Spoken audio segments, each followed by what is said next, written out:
I think it is clear to believe in the power of ideas. Fresh thinking of the Manhattan Institute.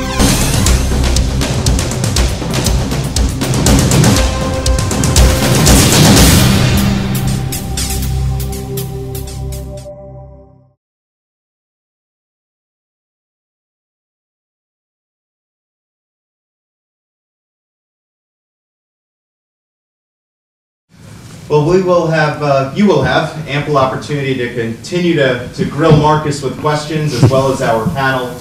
But right now I'd like to turn to our panel. And we have a terrific group of people lined up today. You see them here on the stage. And each of them can offer a unique perspective on this issue from that of a government official, from a school operator, and from an educator. But I should underscore that all three of you have been teachers at some point in your career and continue to be to all of us. First, I'd like to introduce you to Commissioner Chris Cerf. He is New Jersey's Acting Commissioner of Education. He oversees an astounding 2,500 public schools, 1.4 million students, and 110,000 teachers. He's had a focus on accelerating student learning and expanding choice offerings, preparing students specifically for college. Now, prior to his role as New Jersey's commissioner, can you folks hear me? Yes. All right. Minor things I like have that. a lot of microphones. Prior to his role as New Jersey's commissioner, he was deputy chancellor for New York City's public schools from 2004 to 2009, serving along Chancellor Joel Klein, who we're very honored to have here, and who will be serving as our keynote. Number 3. In that role, he was charged with recruiting, supporting, developing, and evaluating New York City's nearly 80,000 teachers. Thus the reason we want to hear from him on this. He's also had a career in the private sector, and that's another important point. He's worked as CEO of Sagari Global Education right before becoming commissioner, and he also was at Edison Public Schools Incorporated. So he has the perspective on the public and the private side. Commissioner, if you could react a bit to the book, but look at it a bit, if you could underscore a bit from your time as Deputy Chancellor. You've managed schools. What do you think are the key components of the current evaluation system in the majority of American public schools that make sense, that work, and that absolutely don't work? Phrased another way, do we have to scrap the entire model, or can we reform what's there? Well, thanks very much for your kind introduction. It's good to be here with you. First of all, to Marcus, it's an extraordinary book, and we are all grateful. And I would say that one of the reasons it is so extraordinary is that it brings together a number of insights that appear almost too obvious to need saying.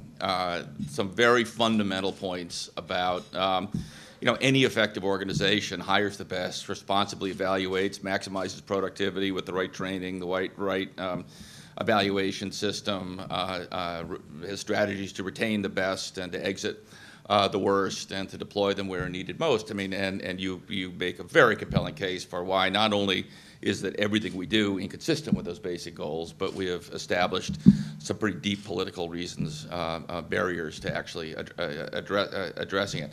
Now, look, the current evaluation system is failing at consistent, extraordinary, and were it not so tragic, laughable rates. I mean, we all sort of hark back to the widget effect by the New Teachers Project, and some startling data about I believe it's 98% of the teachers evaluated were found to be satisfactory in a binary rating system, and we know that the process by which teachers are evaluated is effectively meaningless in the great run of cases, and that they are treated as fungible commodities, which has deep irony given the craft nature of the work. But I think the larger point here is not so much in the substance of the findings here, but I think we should all take note that this is fundamentally a political problem. It's not the obviousness of the points that are debatable. It is the fact that we are gathered here today at the Manhattan Institute talking once again to each other about a problem we deeply understand is fundamental to the future of the United States.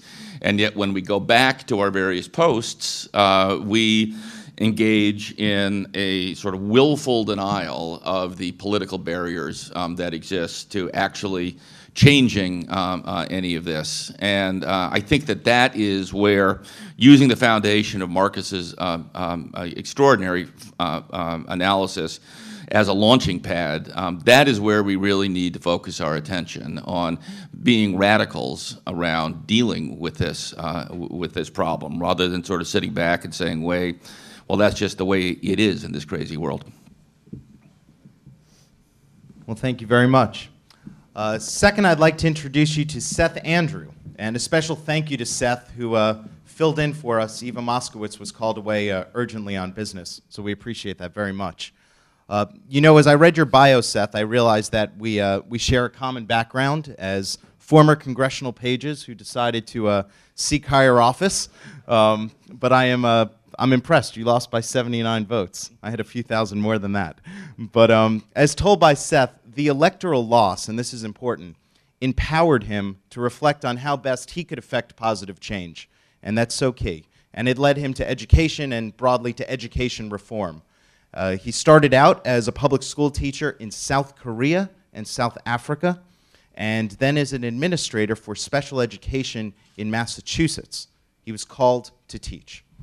And there's a great story, which I'm going to quickly tell if you don't mind, but broadly speaking, paraphrasing Seth, he says, you know, he was teaching and the class was going great and students were learning, achievement was going up, and a union boss came to pay a visit. And, you know, he thought this meant he was going to be rewarded, maybe with some extra money or a commendation, I don't know, a star or a ribbon. And he was basically told, you need to stop doing that. We don't do that here. You're making the rest of us look bad. Well, the rest is history. That experience led him in 2005 to found Democracy Prep Schools, a system of charter schools that has consistently ranked among New York's best. Seth, as you reflect on Marcus's book, I would love for you to just respond to us a bit about how do you do it in your schools? How do you evaluate, reward, and retain teachers in your system of schools?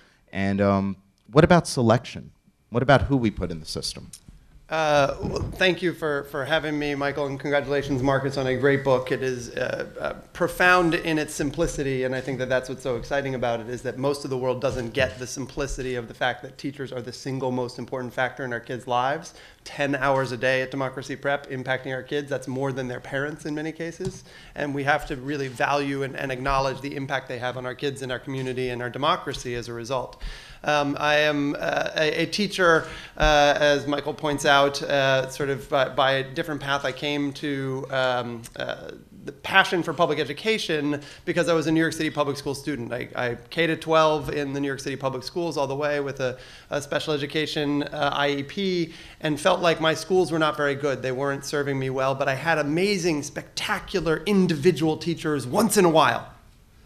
And that I just felt like as a teacher, when I got into the school, and the story that Michael paraphrases is generally correct, I was a great teacher. I was actually doing very well with my kids after a pretty steep learning curve. I got the hang of it, had some great results, and instead of getting the Teacher of the Year or the Gold Star, whatever it might be, I had people saying, listen, you're making us look bad. You can't stay until 6 o'clock. We're locking the building at 5. This is unacceptable. And the kinds of things that made me as an adult not want to be working with those adults. And so the selection problem is that we have selection into the profession that's bad, and we have selection out of the profession that's bad. So I left the classroom not because of bad kids, I left because of bad adults. I left because my colleagues weren't good enough, my principals weren't good enough, the people who I was working around me weren't as passionate. And then I look around now at the work that I do at Democracy Prep, and I try to see what are the biggest challenges that we face. Last year at Democracy Prep, we're a series of, a network of 4 schools in Harlem, growing to 6 schools next year in Harlem. We're excited about the work we do. We have 6,000 resumes come in for about 60 jobs last year that are available.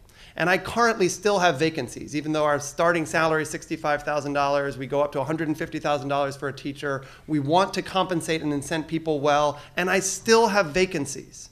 because the quality of the teaching pool, of the teaching applicant pool, even in that 6,000 resumes, is not strong enough.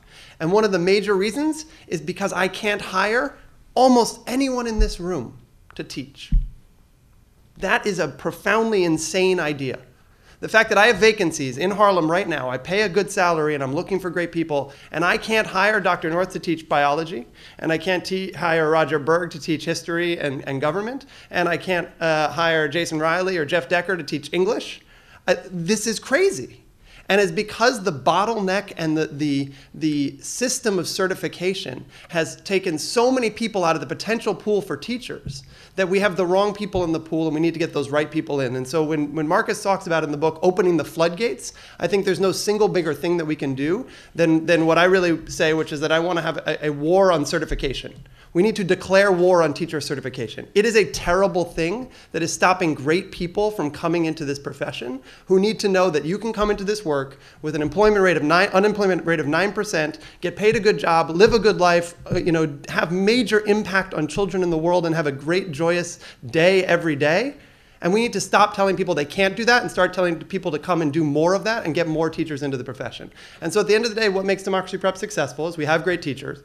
We have the opportunity to select and choose the ones we want and fire the ones we don't like and aren't doing right for our kids. And if every school in America could do that, we'd have a whole lot more Democracy Preps and a fewer failing schools that are putting us to 17th and 33rd and everything else in the world. There's some provocative statements coming here. We have the commissioner calling for radical reform. You're declaring war. This is exciting. We're going to take it to him.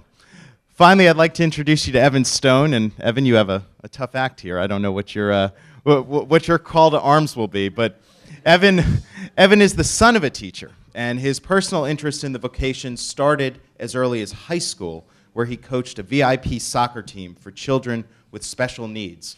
While at Yale as an undergrad, Evan served as a tutor and focused his work on education policy. And then while teaching 6th grade at a public school in the Bronx, Evan and his colleague Sydney Morris, who I met this morning, wherever Sydney is, must have realized that the status quo was not working, and these two educational entrepreneurs created something called Educators for Excellence.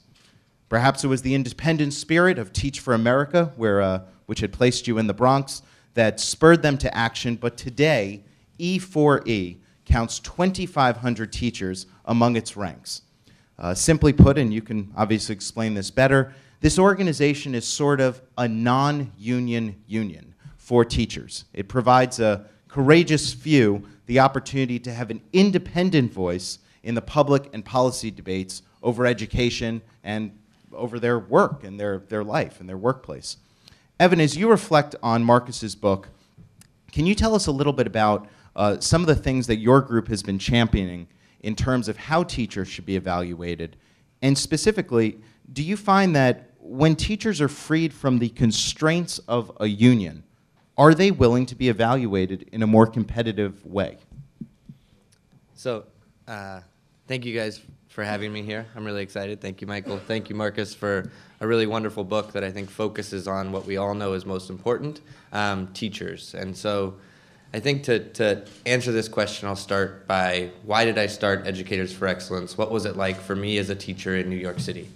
And I want you guys to try to put yourself in that position where you're showing up early, you're working long, hard hours in an isolated classroom, not knowing what any of your colleagues think about some of these bigger pictures, where your principal rarely, if ever, comes in to evaluate you. And when they do, it's a short drop-by observation with little feedback. So you're wondering the whole time, am I good at what I'm doing?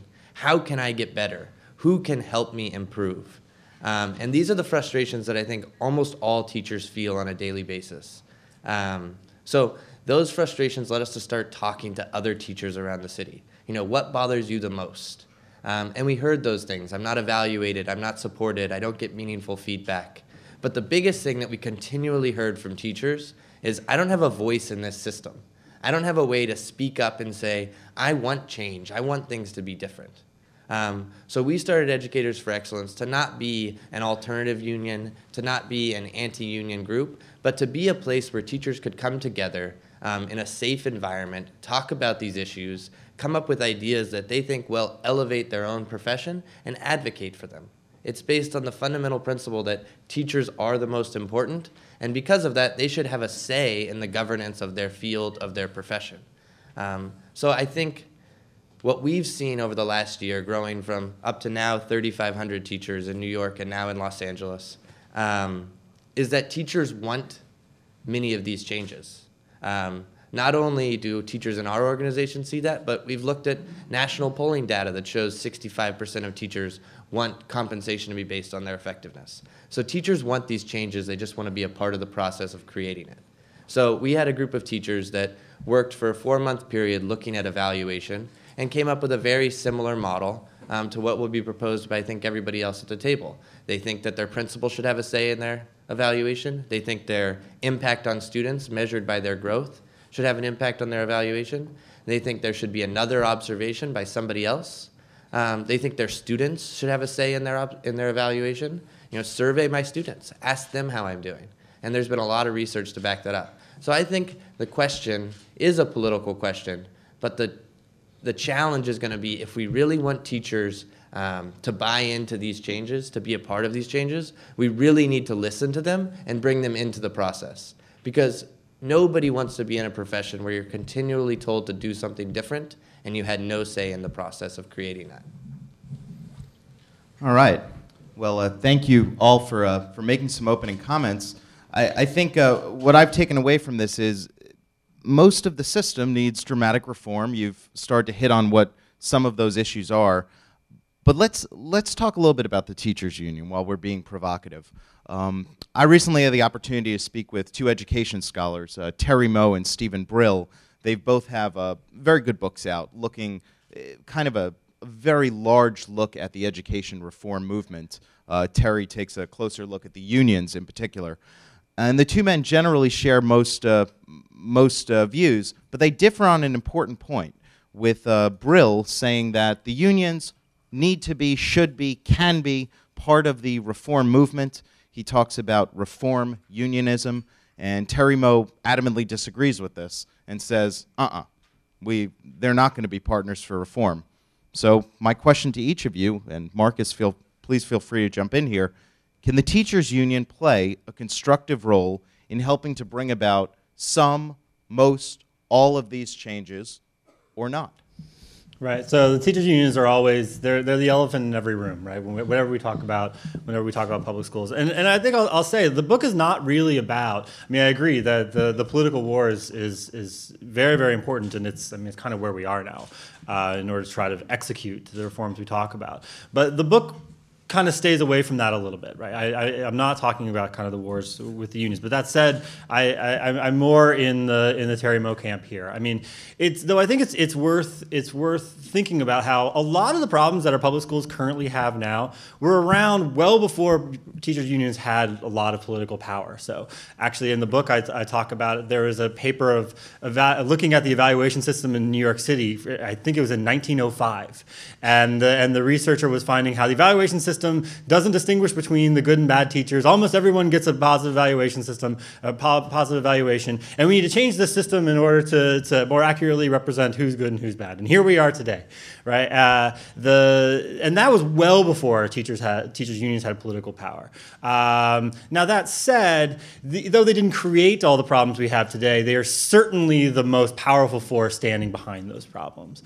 And I don't think that we can expect them to be meaningful partners in reforming the system because it's just against their incentives to do so. The current system is very good for the teachers unions. So removing that system weakens their power, and which is why they're never really going to agree to changing the system unless that system is changing already, and they want to be part of making it not as less bad for them as possible. So I think that's kind of where we are.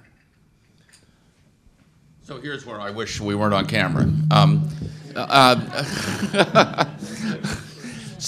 Look, I think that any reform strategy that assumes that the union perspective can be changed through effective argument and convincing and a comprehensive marshaling of new data is naive and destined to fail.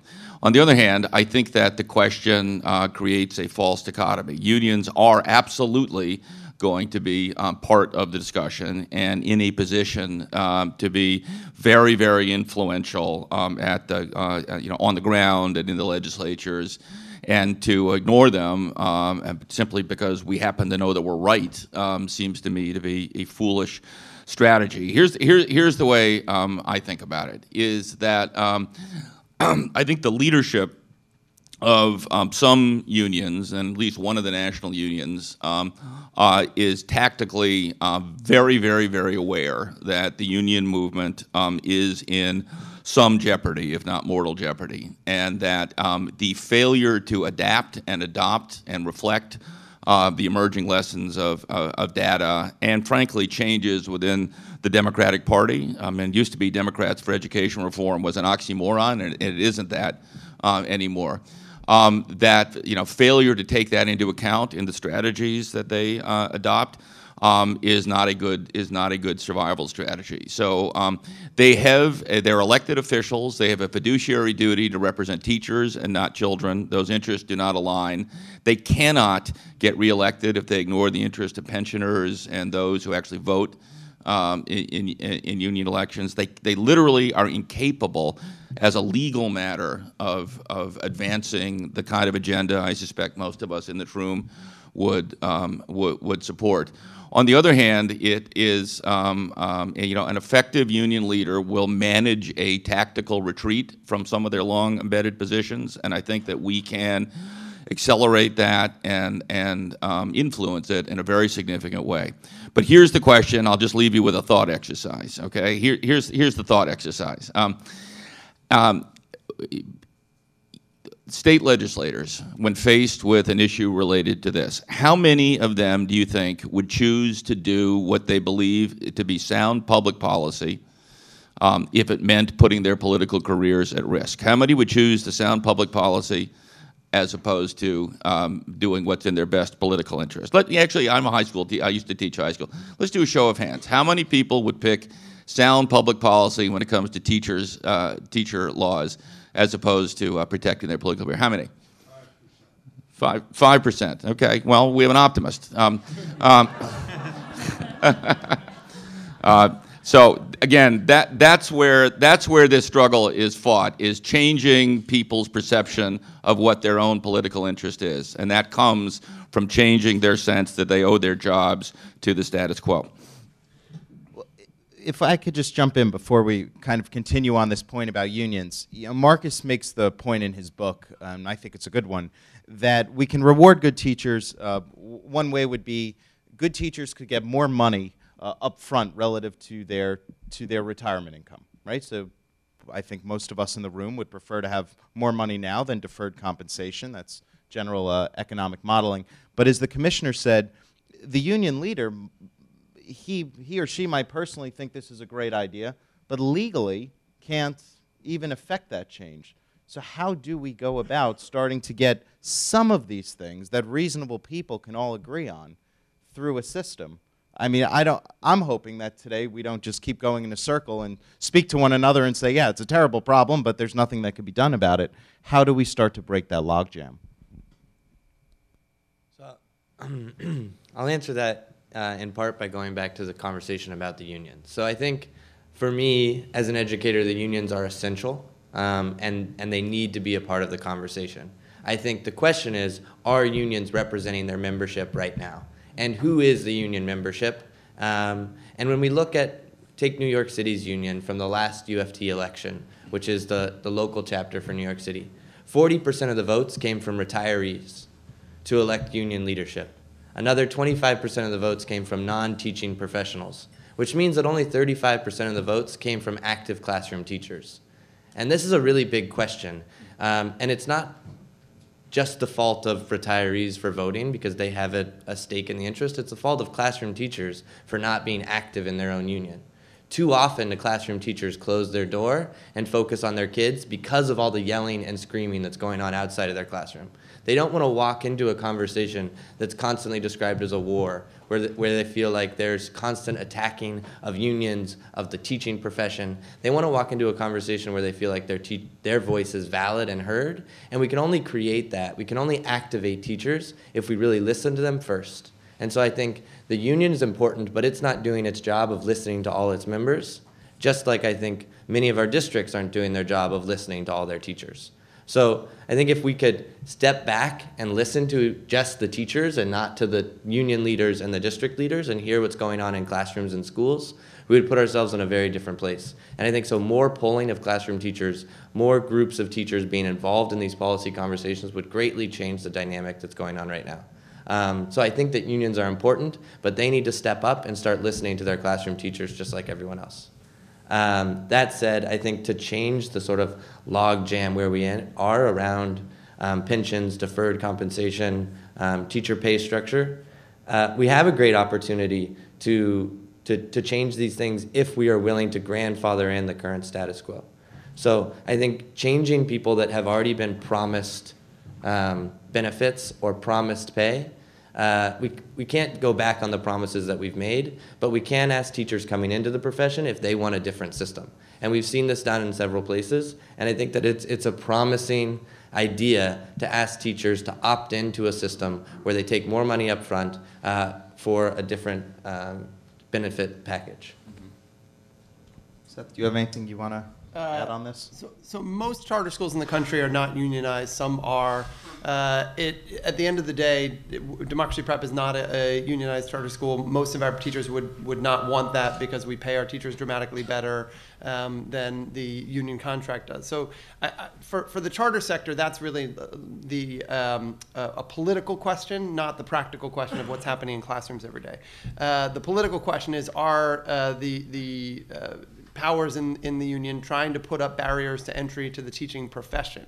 And that's sort of why I'm so upset about certification, is because they're trying to stop people from coming into the profession, because barriers to entry are good if you're already inside. Right? And the problem that we have right now, and Evan points it out well with the retirees, they're already inside a system that benefits them tremendously. So they want to put up as many barriers to entry for new people coming in as possible. And that, unfortunately, is bad for our kids, but because it means that you in this room and lots of other people who might want to be a teacher can't come in because the barriers have been put up to stop them from coming in and entering the profession at all. That makes good sense. Let's turn our attention for a moment to a counter-argument. December 5th's New York Daily News, guest commentators Daniel Willingham and David Grismer, they make the claim that many of us and education reformers in general who focus exclusively on teacher quality or principally on teacher quality, that we're a bit misguided. And instead we need to take a more holistic approach to this issue, and that better curriculum is as important, if not more important, a part of the equation. Their evidence, and I'm paraphrasing here, is that if teachers are so vitally important, why have fourth grade math scores dramatically improved? And they say a fourth grader at the 50th percentile in 1990 would score at about the 25th percentile compared to kids taking the test in 2009. But reading scores have flatlined. So they say math's getting better, reading is flatlined, and at this grade level, the same teacher, right, you have the same math and reading teacher, is teaching it. So clearly, if the same person is responsible, one's getting better, one's flatlining, it's got to be the curriculum. What do we think about that? So I'll tackle this one in part because we're right now conducting a exciting experiment on this exact question. In 2010, the lowest performing school in Harlem was a public charter school, a school called Harlem Day. Lowest on the Chancellor's Progress Report. It was failing on pretty much every metric. It had 10 leaders in 10 years. And what was fascinating about this school is that it had tiny class sizes. It spent tons of money per pupil, way more than the district as a whole. It had lots of veteran teachers. It had been around for a long time, and it just was not getting results year after year. And so through a great experiment with the SUNY community trustees and the chancellor and others, we have the opportunity to take this school and turn it around as a public charter school. And so we have the ability then in this turnaround opportunity to change all of those variables. Certification, curriculum, teachers, and in this we have taken the same exact kids that were in that building last year and now we're serving them now. So it's not about the poverty, it's not the families, it's not all of the things that often people blame, but in fact we're changing those variables. So we let go almost all of the teachers who were not meeting our standards. So there were a staff of 52, we kept 7. We are actually going to be spending less money. We're going to be increasing class sizes. We're going to be using less experienced and less certified teachers. We're going to be having more testing to really give us the diagnostic information that we need. And this recipe doesn't make a lot of sense to people on the front. And at the end of the day, we're going to start to know which one of these factors is going to have the biggest impact. I don't think you want any one in isolation, right? So what I think their article gets right is that increasing the standards and the expectations and the rigor is one essential part of the puzzle, and that's what's actually happened far more in math than in ELA. The good news about the Common Core standards is that they're going to start actually to increase the rigor in ELA than we've seen in the past, which includes nonfiction literacy and other pieces. So we're going to start, I hope, based on the same argument, to see that rigor increase in ELA, that we've actually seen some of those gains in math over the years. And what we're going to find at Harlem Prep and other schools like Harlem Prep is which of those variables is going to make the most impact, even holding kids the same. If you change the teachers, which is a first task, then what are the secondary principles that we have to also change to leverage that gain of better teachers even more? Commissioner? So this is just sort of a classic argument in the field. There is this effort to sort of set up these false dichotomies and these straw men and then to take them on. So let's just run through the list, okay? Of course poverty matters, a lot. Of course curriculum matters, a great deal. Of course money matters, especially if it's well spent. And of course teachers matter. We happen to know from the research that on the in-school impact of the effectiveness of a teacher outstrips most programmatic changes, notably class size, by orders and orders of magnitude. But that is not to say that, you know, the advent of technology or a better reading program or the effective implementation of core curriculum isn't meaningful. By the way, the data that was at the heart of that article seems to be highly dubious, because you could flip it around and say that, well, there are really actually only 4 or 5 reading programs, all deeply research-based, and all of them are getting lousy results across the country. So it's hard for me to say that at the end of the day, that's the key to the kingdom. But no one's saying that we shouldn't do that. So the real question is, what is the standard that we use? And I sort of frame that by asking, are we really serious about this? And I think the only answer you can come up with is no, we're not serious about this. We talk about it, you know, we gnash our teeth, we wring our hands, but we're not really serious about it. The standard is not, can we design the perfect evaluation system? Because God knows we haven't done that yet. The standard is not that some sort of idealized version of, you know, the perfect non-error prone system. The standard is, can we do better than we're doing today? And should we let the complexity of the enterprise stop us from even trying? Should we let the risk of error continue to fall on children? You called it false positives and false negatives.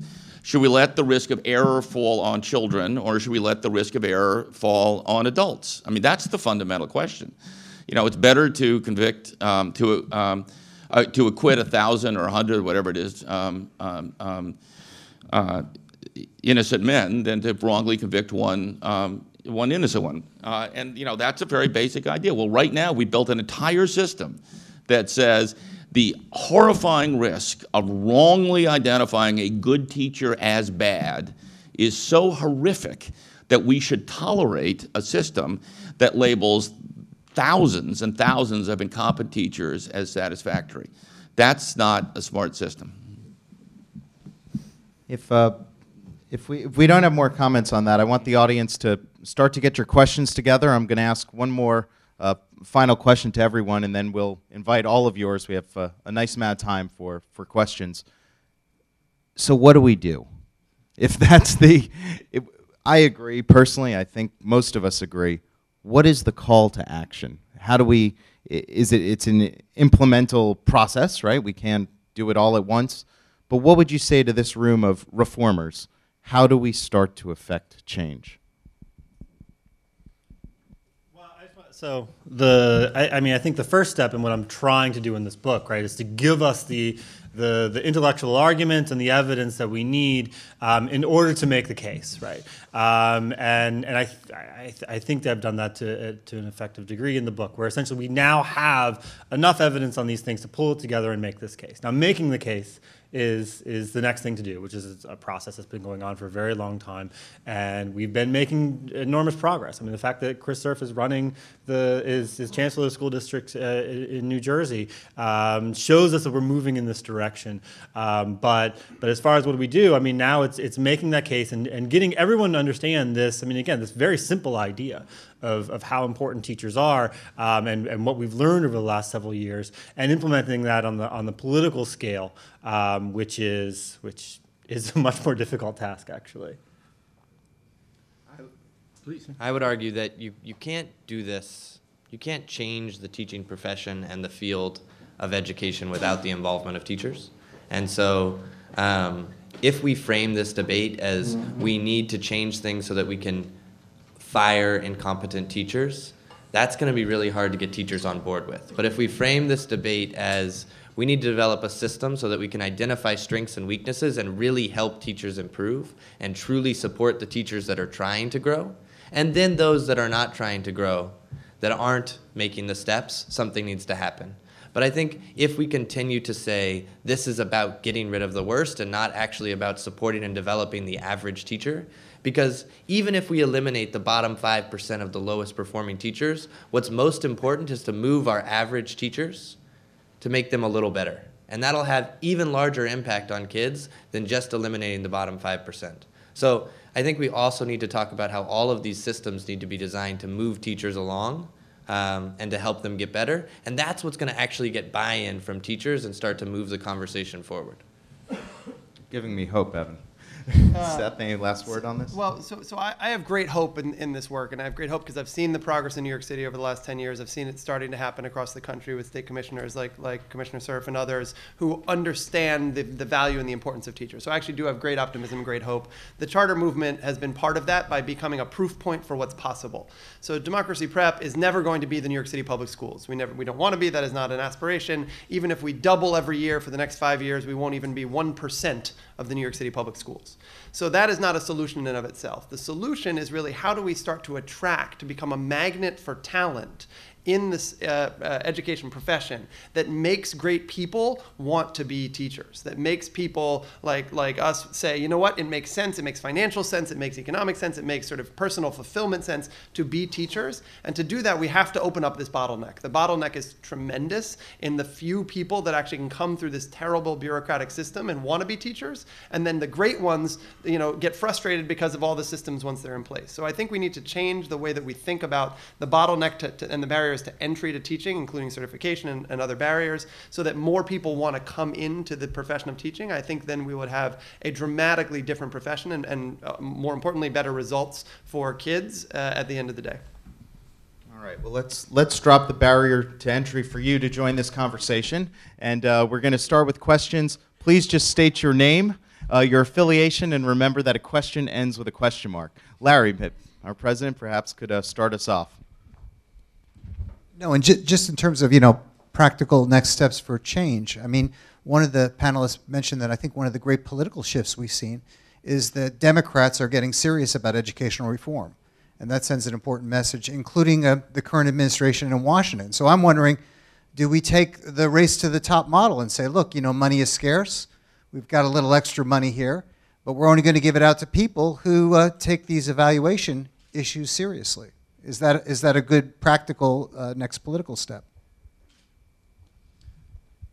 Well, I'll quickly. Anyone can jump in on these, 1, 4, or something in between.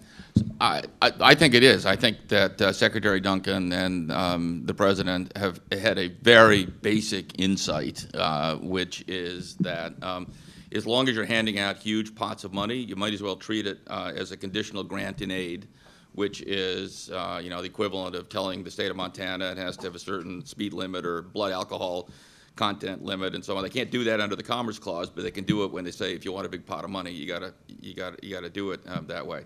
So I think I just spoke about this in Washington the other day, but I think that it is really, you know, the federal government is landing at about the right place by saying that we're going to sort of get out of the auditing and tracking business and get into the business of rewarding conduct that conforms with our hypothesis of what makes a difference.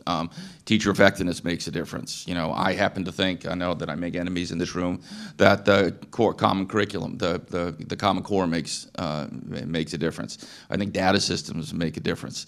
And just have the federal government say, we're going to give you a lot of money, but only if you do some things that we think matter, is a very sensible thing to do. And I think Larry hit on the exciting and amazing thing that's happened over the last several years is that now the many people in the Democratic Party have now adopted this strategy as their own. In fact, they're kind of taking it over and taking credit for it, which is fine as long as it happens, I guess. Which is the exciting thing. I mean, the idea that a Democratic president or a candidate running for president would talk to the teachers' unions the way that Barack Obama does is amazing. It was unthinkable not too long ago, and I think the unions made a very, very big mistake when they supported Hillary Clinton very early on in that race, and then suddenly she wasn't president, and the president sitting there didn't know them anything. So that not only at the federal level, but at the state and at the local level, the movement of the Democratic Party here has been enormously important to moving the ball forward, and is very exciting for where we might go from here. All right, we'll keep going, sir. Right there. Just wait 1 sec for a mic. Good morning. My name is Howard Horvath. I work for an educational reform organization, but also just spent the last 8 years as a Board of Ed member and most recently the chairman. So I've been wrestling with this from a practical perspective, wanting to see if I could move the union towards something a little more amenable. But I think of Rahm Emanuel, the mayor of Chicago's comment that never let a good crisis go to waste. And I think Race to the Top is many things, but it is an example of, I think, the president leveraging the circumstance to get $4.2 billion to try and do some good work. So I want to go right to the practical and ask whether you think this is a reasonable strategy, and that is, it seems to me unions are in a quandary in that, many states, in fact some like Wisconsin, are going to extremes relative to bargaining rights based on their fiscal crisis. And that if we can find a way to negotiate and change policy around last in, first out, where teachers would actually want to be evaluated and rated so that rather than be dismissed based on some other criteria like who makes the most money. So in my district, when we had a $2 million deficit, we had 40 layoffs.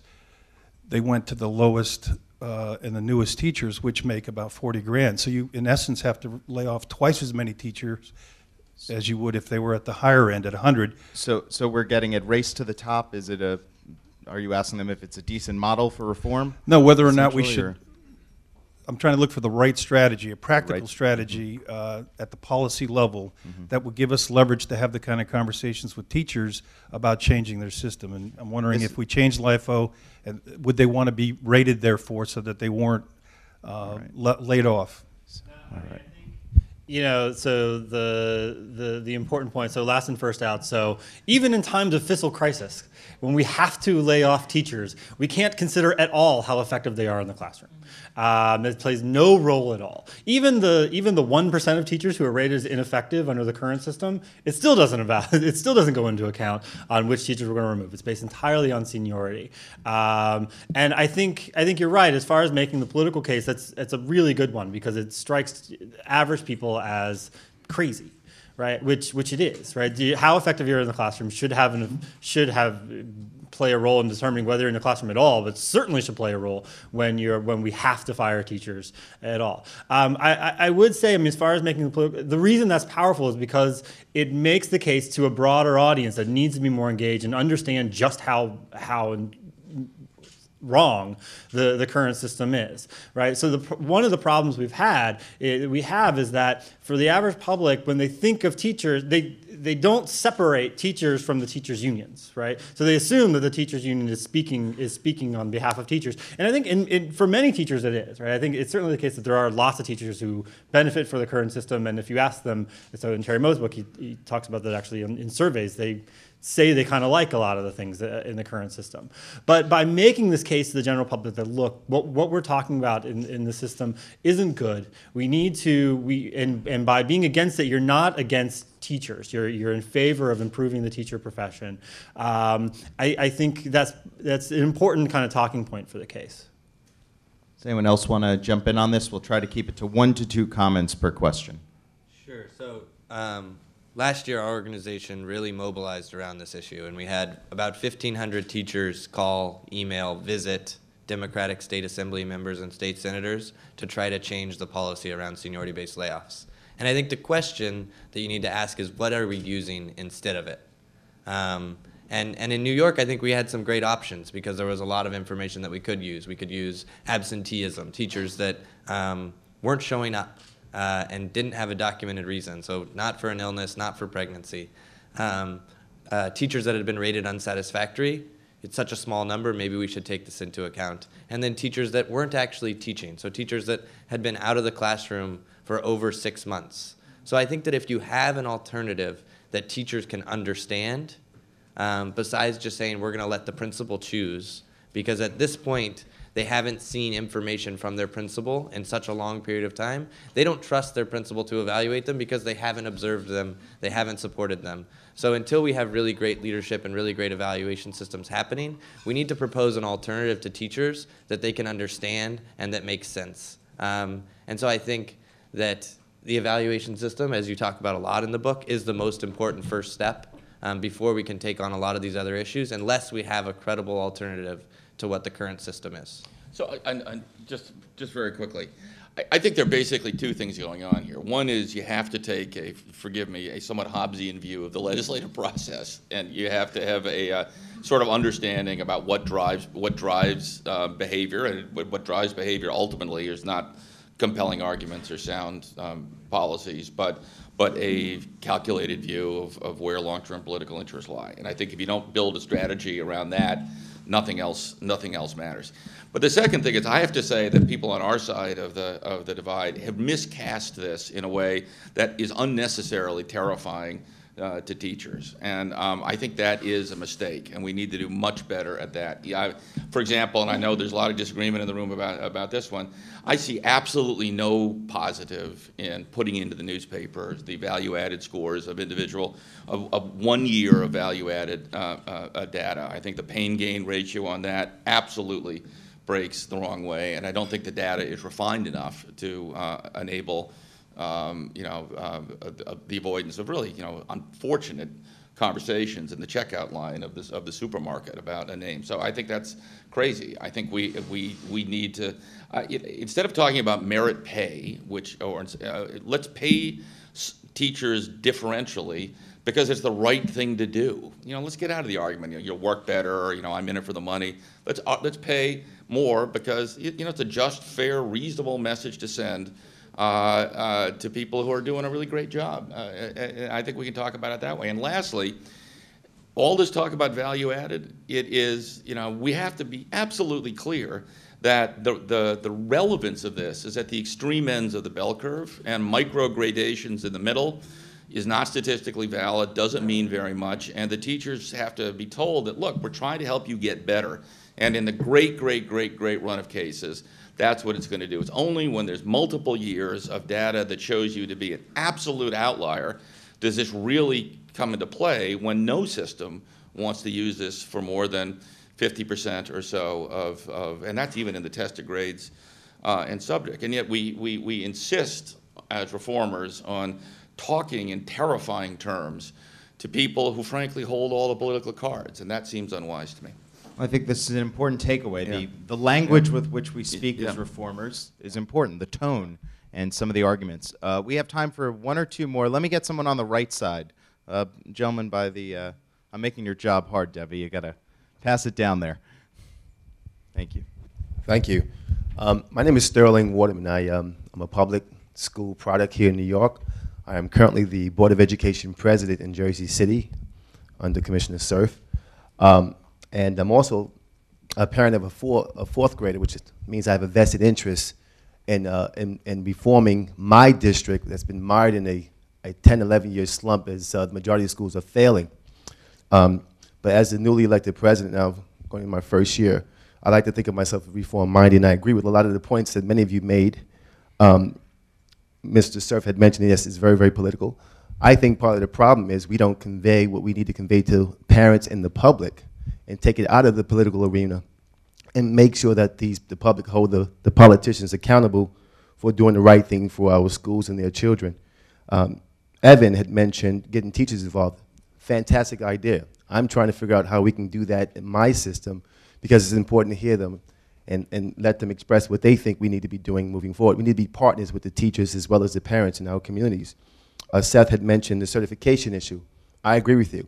I think in order to get the best people in our districts, we have to do it with the certification.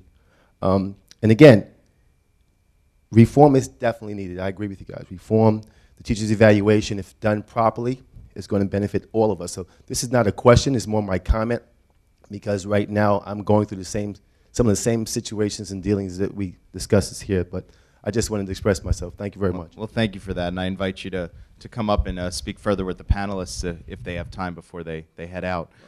If I can actually, you want to jump in? Just quickly comment on that because it's very helpful, especially in your new role. One of the voices that has been left out of this conversation in so many ways is the parent voice.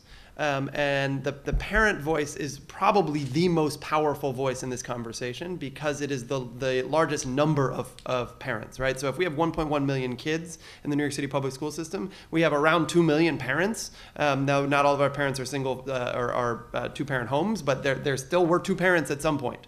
And so the point is that is a big number of vested interest stakeholders who we're leaving out of the puzzle.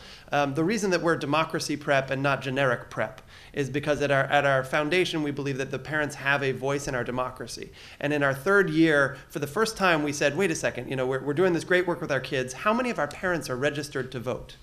And if I polled this room, it would take a while, but the number ended up being 9% of our parents at Democracy Prep, a school called Democracy Prep, were registered to vote, right? So we had this immediate problem where 91% of our parents were disenfranchised from their political process. And so Chris's question, which is, does a politician take in consideration the political immediate interest or the good policy? They take in the political interest, no question. And that's because the votes aren't there with the parents who want great schools. So we need to figure out how to register them, how to get them out to the polls, how to have their voice heard for the great schools that their kids deserve. And right now they're just being missed from this conversation completely. All right. Well, that is a very important takeaway because we haven't really spoken about parents, and there's the conversations about parent trigger and a million other roads we can go down. Last question. Keep it very quick because we're running out of time. Anyone on the right? I've got to defer to the right side. We haven't. Hold on 1 second for the microphone. And we've got about 30 seconds. My name is Kristen Feely. I'm a housewife. I've got 3 children in private school. My question is to Seth Andrew, what makes a good teacher and why is the teacher certification process so bad? And the teachers coming out of teacher colleges, are they even educated enough to teach properly? So take that in reverse order. In general, teacher education schools are inversely correlated with high quality of teaching. And I mean that as a graduate of the Harvard Graduate School of Education as well. That is not an indication of high quality of teaching, number one. Number two, there is an answer to this question, and it is remarkable. There actually is an answer now. It is a book by a man named Doug Lemov, Lemov, called Teach Like a Champion. And it has specific, concrete techniques that every single educator in America should read, should learn, should embrace, and should use in their classroom, and it will make them a better teacher. And at the end of the day, the first part of the question is, how do we get more people into this field? If we let schools and principals pick the right person to do criminal background checks and fingerprint checks and make sure that these are good human beings, and then figure out, are they going to be a great teacher in the classroom, have more people come in, more people exit the profession early on, we're going to see a lot higher quality teachers, and we're going to see people who are great teachers stay in the profession longer if the incentives, as Marcus points out, are better aligned for keeping the right people in the classrooms and getting the wrong people out of them. I'm sorry. We've got time for one more, and that's why I asked to have it quick. Yes, one last question. Yep. The question I have to ask is, I know Commissioner Cerf had alluded to before about some of the political risks. Fortunately, I was able to be on some of the committees that Governor Christie had selected. And I wonder, some of the changes that you can make to tenure that are obvious impediments right now that we don't take, which, in my opinion, form no political risk, such as I am a tenure investigator for the city of Paterson, so I know what it is on the ground level. I've had the most successful tenure convictions in the entire state. And what I found is when you went in there, and people who would readily admit they have a false doctorate degree, they have admitted by the teacher, admitted by the union, found it not to be true by us. They say you can't take away our pay unless you go through the tenure process. Everybody admits it. You go with a common sense type of approach. And I go to one step further to drug related. We observe a teacher who we believe under the influence. We bring the teacher in. We ask the teacher, and this is the nerve that they have. I say to them, will you be willing to go a drug test? No, I will not go to the drug test because I know it's going to come back positive, and so take me to tenure.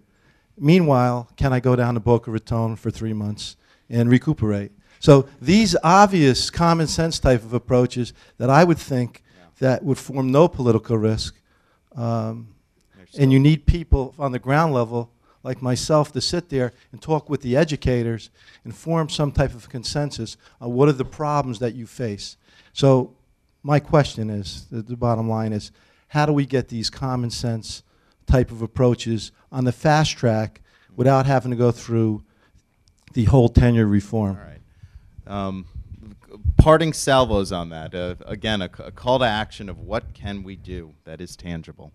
Well, we have a bill pending that would effectively create a speedy trial act in tenure proceedings. So it would mean that from filing to completion is done, I think it says 60 days. And that seems to me that would address a material part of the legitimate concern you raise.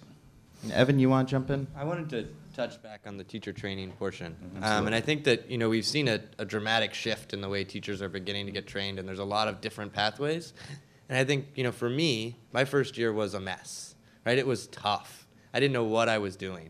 But by the second year, you sort of get, it takes a hands-on learning curve that I think you don't get in a traditional education school that is based in theory. Just like you wouldn't want your doctor to not have done their residency before they become a full-on doctor, I think we're beginning to see residency models where teachers are spending the first year, 2 years, really training under a master teacher in the classroom, learning the techniques like the one that Doug Lamov's described, and that's how we're really going to see great teaching. So if we did open up the barriers and brought more teachers in a residency-type model, I think that we would be able to figure out pretty quickly if they deserve to become a teacher or be given certification through that process. All right. Well, please join me in thanking our panel. Thank you all very much. I think it is clear how fortunate we are to believe in the power of ideas. Supply the common sense and the fresh thinking of the Manhattan Institute.